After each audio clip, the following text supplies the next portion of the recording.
ఇలాంటి మరెన్నో వీడియోలు చూడడానికి like, share, subscribe and comment.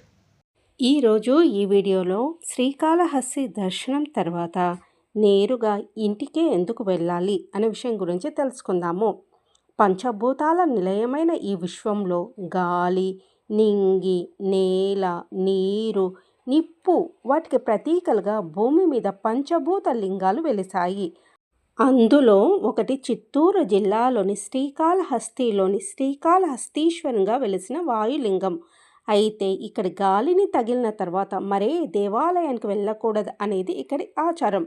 అందులో నిజం లేకపోలేదు. సర్పదోషము, రాహుకేతుల దోషం ఇక్కడికి వచ్చాక పూర్తిగా తొలగిపోతాయని చెప్తారు.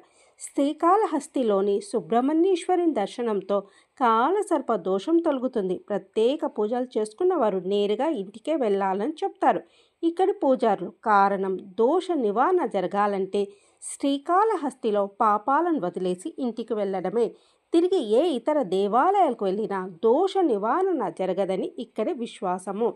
గ్రహణాలు, శని బాధలు పరమశివుడికి ఉండవని, మిగిలితా అందరూ దేవుళ్లకు శని ప్రభావము, గ్రహ ప్రభావం ఉంటుందని పురాణాల్లో ఉంది.